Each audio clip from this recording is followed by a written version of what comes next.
জমিয়ত উলামা হিন্দের শাখা সংগঠন নির্বাচিত হলো উচালনে। আমরা জানি জমিয়ত উলামা হিন্দ একটা স্বাধীনতা সংগ্রামী অরাজনৈতিক দল। এই দলে প্রত্যেক 3 বছর অন্তর অন্তর সদস্য সংগ্রহ হয়, তারপরে নির্বাচন হয়, শাখা, ব্লক, তারপরে রাজ্য, তারপরে কেন্দ্র। তাই প্রথম স্টেপ এখন শাখা নির্বাচন হচ্ছে।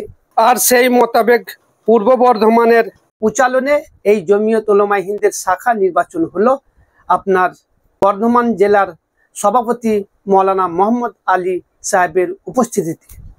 উনি এই নির্বাচনের আবার কনভেনার। উনি বিভিন্ন জায়গায় বর্ধমানের যে সমস্ত শাখাগুলো নির্বাচন হচ্ছে সেই জায়গায় উনি থাকছেন বা উপস্থিত থাকছেন, সেই জায়গায় উনি উপস্থিত থেকে এই নির্বাচনগুলো করছেন। কিভাবে জমিয়তকে এগিয়ে নিয়ে যেতে হবে, কিভাবে জমিয়ত কাজ করবে, কিভাবে সাধারণ মানুষের পাশে দাঁড়াবে, ধর্ম বর্ণ নির্বিশেষে কর্মীদেরকে উনি নির্দেশ দিচ্ছেন, কর্মীদেরকে উদ্বুদ্ধ করছেন জমিয়ত কিভাবে কাজ করবে।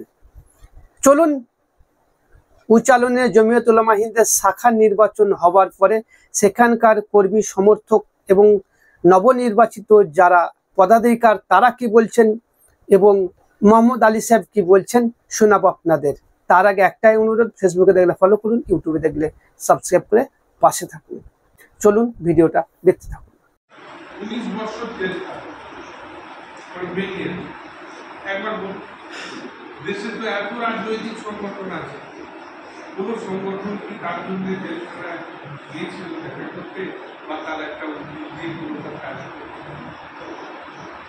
কিন্তু জমিয়ত উলামা করেছে, বহু টাকা খরচ করেছে সে কিন্তু 19 বছর পরে আজকের যেটা মিটিং ছিল এটা তো একটা অরাজনৈতিক সংগঠন, 100 বছরের পুরনো একটা সংগঠন জমিয়ত উলামা হিন্দ। স্বাধীনতা সংগ্রামে আমাদের একটা বড় ভূমিকা জমিয়ত উলামা হিন্দের।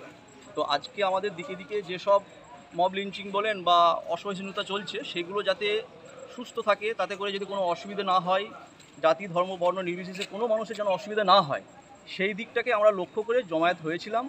তার সঙ্গে আমরা একটা উচ্চালন শাখা জমিয়তের ব্লকের একটা নির্বাচন করলাম। সেই নির্বাচনে আমরা স্বতঃস্ফূর্তভাবে আলোচনা করলাম, যেটা হচ্ছে যে এলাকায় কোনো রকম যেন অশান্তি না হয়, আমাদেরকে সতর্কে থাকতে হবে বা আমাদের সকল মানুষের সঙ্গে সহযোগিতা নিয়ে যার যেটা অসুবিধা হচ্ছে সেই অসুবিধার দিকগুলোকে আমরা দেখব, বিবেচনা করব, তাদের সহযোগিতা করব, জাতি ধর্ম দলমত নির্বিশেষে প্রত্যেকের জন্য এটা। আর আজকের সংগঠন থেকে এই বার্তাটা আমাদের উপনেতৃত্বরা দিয়ে গেলেন যে আমাদের কাজ করতে হবে সকলের জন্য।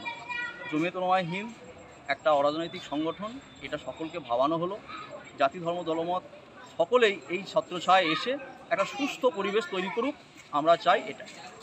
আপনার নাম বা পরিচয়? আমার নাম শেখ রফিকুল ইসলাম।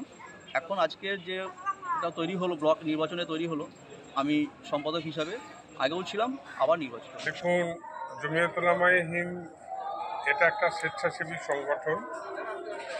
ভারতবর্ষ স্বাধীনের আগে থেকেই এই সংগঠন আছে এবং ভারতবর্ষ স্বাধীনে অগ্রণী ভূমিকা ছিল এই জমিয়ত উলামা হিন্দের। সেই জমিয়ত উলামা হিন্দের সারা পশ্চিম বাংলায় শাখা ছড়িয়ে আছে, বর্ধমান জেলার শাখাও বিভিন্ন জায়গায় ছড়িয়ে আছে। প্রতি 3 বছর পরে তার একটা নবীকরণ হয়। তা আমাদের সদস্য সংগ্রহের প্রোগ্রাম চলছিল বা চলছে, এখন শাখা সংগঠনের পালা পড়েছে। আজকে আমরা উচালন শাখা গঠন করার জন্য এলাম। বৈঠকটা হলো নন্দনপুর মাদ্রাসার মসজিদে। এলাকার বিভিন্ন গ্রাম থেকে সাথী বন্ধুরা, জমিয়ত প্রেমী যারা তারা এসেছিলেন, আলোচনা হলো এবং সবাই সক্রিয়ভাবে জমিয়ত উলামার কাজকে আরও আগিয়ে নিয়ে যাবার চিন্তা ভাবনা রাখলেন বা কথা দিলেন। আমরা খুব সন্তুষ্ট হলাম যে ওনারা এই এলাকা জুড়ে 2000 সদস্য সংগ্রহ করেছেন। আগামী দিনে আরও বেশি সংগ্রহ করবেন এবং প্রতি গ্রামে গ্রামেই বুথ কমিটির মতো কমিটি গঠন করে এই কাজকে ত্বরান্বিত করবেন।